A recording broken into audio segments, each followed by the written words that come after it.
Королівська гра «Слотокінг» почалась.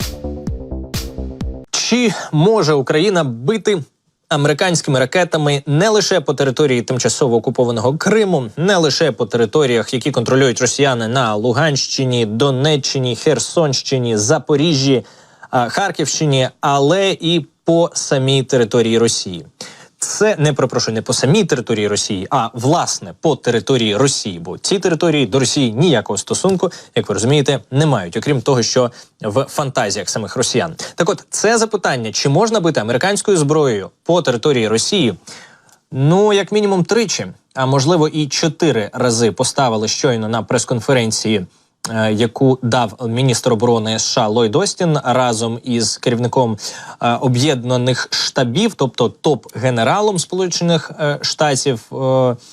Прямої відповіді на це запитання не було.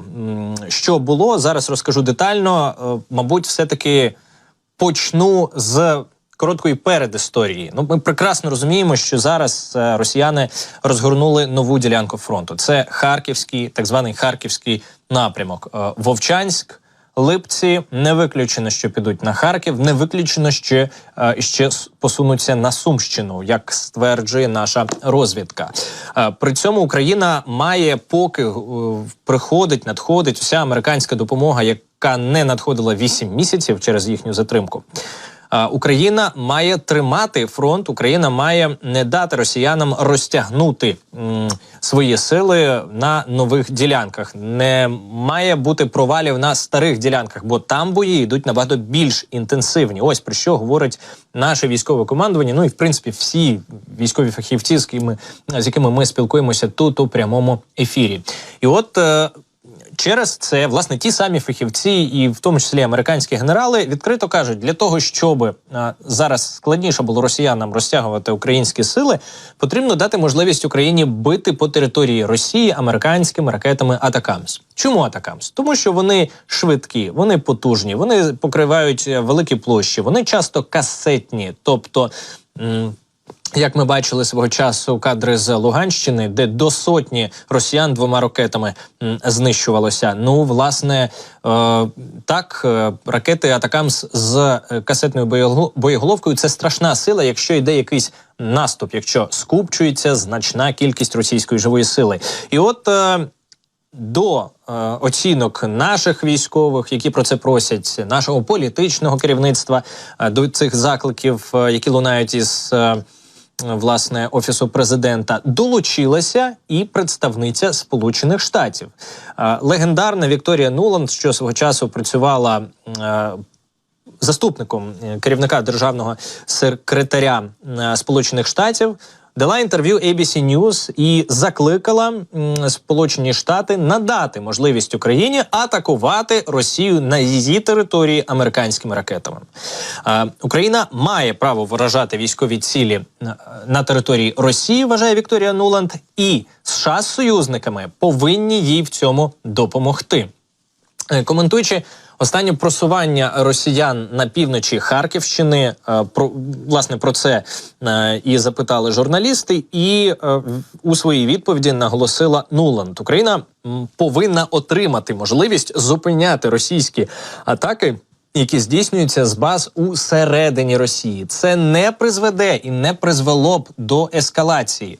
Нуланд зараз пояснить, чому. Пряма мова. Я вважаю, що якщо атаки здійснюються безпосередньо з-за кордону Росії, то ці бази мають бути законними цілями, незалежно від того, звідки запускаються ракети чи звідки постачаються війська. Підкреслюю, це екс-заступниця державного секретаря Сполучених Штатів, людина важлива з точки зору, знаєте, от є таке явище, як нинішній радник в тій чи іншій структурі. От начебто він радник, буває навіть на громадських засадах, ну в Україні в тому числі це розповсюджено, і він начебто говорить від імені цієї структури або від імені тієї особи, радником якої є, ну але при цьому на, так би мовити, 100% офіційними, ці заяви не вважаються. Ну, хто стежить за прямими ефірами, за стрімами на YouTube-каналі 24-го, якщо не підписались, обов'язково виправляйтеся, підписуйтесь на YouTube-канал 24-го.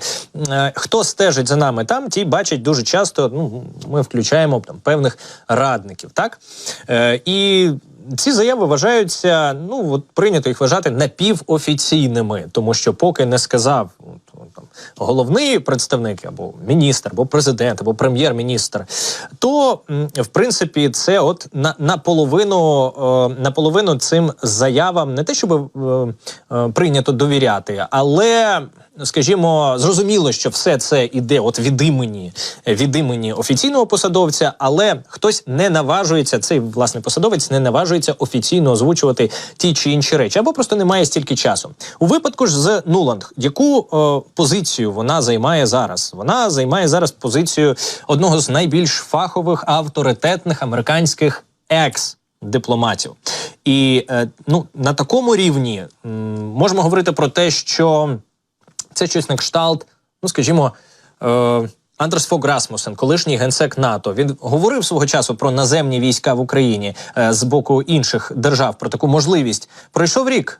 І що ми бачимо сьогодні? Так, з Естонії нам підтверджують, що наземні війська вже є в Україні. Деякі країни надіслали своїх інструкторів вперше від початку повномасштабного вторгнення саме на територію України для того, щоб тут навчати українські війська, а не вести кудись на захід. Ну і, звісно ж, прямої, як я сказав, відповіді на запитання міністр оборони Сполучених Штатів та командувач Об'єднаних Штабів не дали на відповідь, чи можна Україні бити по території Росії, але пролунала така фраза, що в принципі Україна могла би використовувати американську зброю у ближньому бою з росіянами. От як трактувати це? Чи не було там помилок у перекладі, бо, на жаль, англійською мовою не знайшлося в інтернеті трансляції, намагався я уточнити, в оригіналі подивитися. Ні, на жаль, бачив лише із перекладом, так само, як і більшість, мабуть, глядачів і глядачок в мережі.